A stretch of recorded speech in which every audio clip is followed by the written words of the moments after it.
Car ಸಿಕ್ಕಿದೆ, ಮದ್ಯದ bottle ಸಿಕ್ಕಿದೆ. ಆಮೇಲೆ ಒಂದು ಹೇಳ್ತೀನಿ ವೀಕ್ಷಕರೇ, ಅದರ ಮಿಡ್ಲಲ್ಲಿ ಈ ಒಂದು ಒಂದು ಒಂದು ಮೆಸೇಜ್ ಹರಿದಾಡ್ತಾ ಇದೆ. ಈಗ ಆ ಶೆಡ್ ಅಂತಿದೆಯಲ್ಲ, ಒಂದು ಶೆಡ್ಡು, ಏನು ಶೆಡ್ಡು ಅಲ್ಲ, ಅಷ್ಟು ವಾಹನಗಳು ಯಾಕಿದೆ ಇಲ್ಲಿ? ಏನಾಗುತ್ತೆ ಅಂದರೆ ಬ್ಯಾಂಕಿನಲ್ಲಿ ಯಾವುದೋ ಗಾಡಿ ತಗೊಂಡಿರ್ತಾರೆ, ಸಾಲ ಕಟ್ಟೋಕ್ಕಾಗಿಲ್ಲ ಅಂತಂದರೆ ಆ ಶೆಡ್ಡಲ್ಲಿ ತಂದು ಅದನ್ನು ಅಲ್ಲಿ ಹಾಕಿಟ್ಟಿರ್ತಾರೆ ಗಾಡಿಯನ್ನು. ಆಮೇಲೆ ಅದು ಸೇಲ್ ಆಗುತ್ತೆ. ಮತ್ತು ಅಲ್ಲಿ ಯಾರು ನಿರ್ಜನ ಪ್ರದೇಶ, ಈಗ ಆ ಜಾಗದಲ್ಲಿ ಬೇರೆಲ್ಲ ನಡೀತಿರ್ಬೋದು ನನ್ನ ಪ್ರಕಾರ. ದರ್ಶನ್ ಅಂಟ್ ನೋಡಿ, ಈ ಜಾಗ ಇದೆಯಲ್ಲ, ಈಗ ಇದೆಲ್ಲ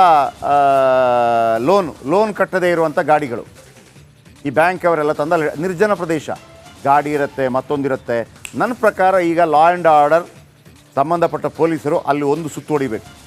ಅಲ್ಲಿ ಬೇಡದ್ದು ಎಲ್ಲವೂ ನಡೆಯುತ್ತೆ ಅಂತ ಒಂದು ಅನುಮಾನಗಳು ಬರ್ತಾ ಇದೆ. ಖಾಲಿ ಗಾಡಿ, ಮಲಗೋಕ್ಕೆ ಜಾಗ, ಕೂರೋಕ್ಕೆ ಜಾಗ, ಗಿಸ್ಬಿಟ್ಟು ಎಣ್ಣೆ ಹೆಣ್ಣು ಎಲ್ಲವೂ ನಡೆಯುತ್ತೆ ಅನ್ನುವಂಥ ಆರೋಪಗಳು ಕೇಳಿ ಬರ್ತಾ ಇದೆ.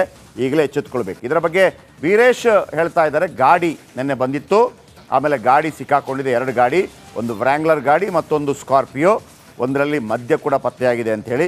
ನಾನು ನಿನ್ನೆ ಹೇಳ್ತಾ ಇದ್ದೆ, ಇವನು ಸತ್ತೋಗಿದ್ದು ರಾತ್ರಿ 12 ಗಂಟೆ ಹೊತ್ತಿಗೆ. ಇದೇನಾಗುತ್ತೆ, ನಶೆ ಏರ್ತಾ ಅವನನ್ನು ಒಂದು ಫುಟ್ಬಾಲ್ ಥರ ಆಡಿದ್ದಾರೆ ಇವರೆಲ್ಲ. 13 ಜನ ಬೇಕಿತ್ತ ಪಾಪ ಆ ಒಬ್ಬನಿಗೆ ಒಂದು ಬುದ್ಧಿ ಹೇಳೋದಕ್ಕೆ, ಸತ್ತೋಗ್ಬಿಟ್ಟ ಅವನು. ವೀರೇಶ್ ಹೆಚ್ಚಿನ ಮಾಹಿತಿ ಕೊಡ್ತಾರೆ. ವೀರೇಶ್, ಏನು ಅಪ್ಡೇಟ್ ಇದೆ ನಿಮ್ಮ ಬಳಿ?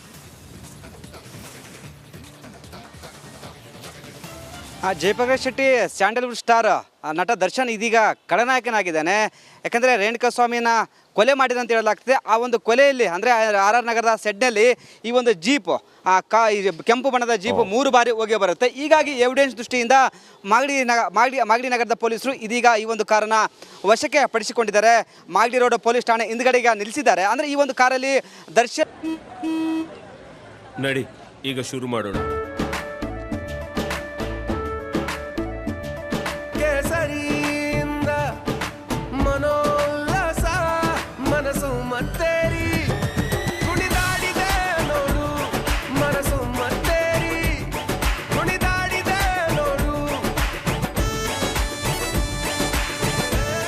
ಕ್ಷಣವೂ ಆಚರಿಸಿ ಕೇಸರಿ ಹಬ್ಬ. ವಿಮಲ್, ಬಾಯಲ್ಲಿ ಹೇಳಿ ಕೇಸರಿ. ಮತ್ತು ಪವಿತ್ರ ಗೌಡ ಹೋಗಿದ್ದಾರೆ ಅಂತಲೂ ಹೇಳಲಾಗ್ತದೆ. ಹೀಗಾಗಿ ಈ ಒಂದು ಕಾರಲ್ಲಿ ದರ್ಶನ್ ಇದ್ರಾ ಇಲ್ವಾ, ಪವಿತ್ರ ಗೌಡ ಇದ್ರಾ ಇಲ್ವಾ ಎಂಬುದು ಈಗ ಅನ್ನಪೂರ್ಣೇಶ್ವರ ನಗರದಲ್ಲಿ ವಿಚಾರಣೆ ನಡೀತಿದೆ. ಪ್ರತಿಯೊಂದು ಮಾಹಿತಿಯನ್ನು ಪಡೆದುಕೊಳ್ತಿದ್ದಾರೆ ಪೊಲೀಸರು. ಮತ್ತೊಂದು ಕಡೆ ಕಮಿಷನರ್ ದಯಾನಂದ್ ಅವರು ಬಂದು ವಿಚಾರಣೆಗೆ ಮಾಡ್ತಿದ್ದಾರೆ. ಮತ್ತೊಂದು ಈ ಒಂದು ಕಾರಲ್ಲಿ ಮದ್ಯದ ಬಾಟ್ಲ್ ಸಹ ಇದೆ ಈ ಒಂದು ಕಾರ್ ಒಳಗೆ. ಯಾಕಂದರೆ ರಾತ್ರಿ ವೇಳೆ 3 ಬಾರಿ ಈ ಒಂದು ಕಾರು ಆ RR ನಗರದ ಶೆಡ್ ಕಡೆ ಹೋಗಿ ಬರುತ್ತೆ. ಆ ಒಂದು ದೃಷ್ಟಿಯಿಂದ CCTV ದೃಶ್ಯ ಒಳಗೆ ಆಧರಿಸಿ ಈ ಒಂದು ಕಾರನ್ನು ವಶಕ್ಕೆ ಪಡಿಸಿಕೊಂಡಿದ್ದಾರೆ. ನೀವು ನೋಡ್ತಿರ್ಬೋದು, ಒಳಗಡೆ ಮದ್ಯದ ಬಾಟಲ್ ಸಹ ಇದೆ. ನಮ್ಮ ಕ್ಯಾಮರಾಮನ್ ತೋರಿಸ್ತಾ ಇದ್ದಾನೆ ಮದ್ಯದ ಬಾಟಲು. ಹೀಗಾಗಿ ಈ ಕಾರಲ್ಲಿ ದರ್ಶನ್ ಇದ್ರ ಯಾರಿದ್ರ, ಯಾಕಂದ್ರೆ ಈ ಒಂದು ಕಾರ್ ಕೆಂಪು ಬಣ್ಣದ ಜೀಪ್ ಕಾರು ವಿನಯ್ ಅಂತಲೇ ಹೇಳಲಾಗ್ತದೆ. ವಿನಯ್ ಆ ಒಂದು ಭಾಗಿಯಾಗಿದ್ದ.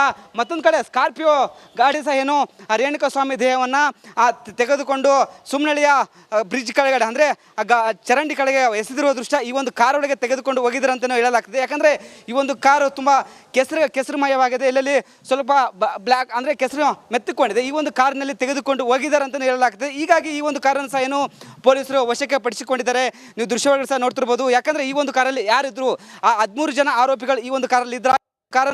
ಕಾರ್ನಲ್ಲಿ ರೇಣುಕಾಸ್ವಾಮಿಯ ದೇಹವನ್ನು ತಗೊಂಡು ಬಿಸಾಡಿದ್ರ ಎಂಬುದು ಈಗ ಪೊಲೀಸ್ ವಿಚಾರಣೆಯಲ್ಲಿ ಗೊತ್ತಾಗಬೇಕಾಗತ್ತೆ. ಸದ್ಯಕ್ಕೆ ಈ ಒಂದು ಕಾರಲ್ಲಿ ವೆನಿಟಿ ಬ್ಯಾಗ್ ಇದೆ. ಈ ವೆನಿಟಿ ಬ್ಯಾಗ್ ಯಾರೆಂಬುದು ಗೊತ್ತಾಗ್ತಿಲ್ಲ. ಯಾಕಂದರೆ ಸ್ಪಷ್ಟವಾಗಿ ನಮ್ಮ ಕ್ಯಾಮ್ರಾ ಕಣ್ಣಿಗೆ ಕಾಣಿಸ್ತಿಲ್ಲ, ಬಟ್ ನನಗೆ ಸ್ಪಷ್ಟವಾಗಿ ಕಾಣಿಸ್ತಿದೆ ಒಂದು ವೆನಿಟಿ ಬ್ಯಾಗೇ ಇದೆ. ಹೀಗಾಗಿ ಈ ಒಂದು ವೆನಿಟಿ ಬ್ಯಾಗ್ ಯಾರ್ದು, ಮತ್ತೊಂದು ಕಡೆ ಮದ್ಯದ ಬಾಟ್ಲಿ ಯಾರು ತಗೊಂಡು ಹೋಗಿದ್ರು, ಈ ಒಂದು ಕಾರಲ್ಲಿ ಯಾರಿದ್ರು, ಪ್ರತಿಯೊಂದು ಮಾಹಿತಿಯನ್ನು ವಿಚಾರಣೆ ನಂತರ ಗೊತ್ತಾಗುತ್ತೆ. ಸದ್ಯಕ್ಕೆ ಈ 2 ಕಾರನ್ನು ಈಗ ಪೊಲೀಸರು ವಶಕ್ಕೆ ಪಡಿಸಿಕೊಂಡಿದ್ದಾರೆ. ಜಯಪ್ರಕಾಶ್ ಶೆಟ್ಟಿ, ಥ್ಯಾಂಕ್ ಯು ನಿಮ್ಮೆಲ್ಲ ಅಪ್ಡೇಟ್ಸ್ಗಾಗಿ.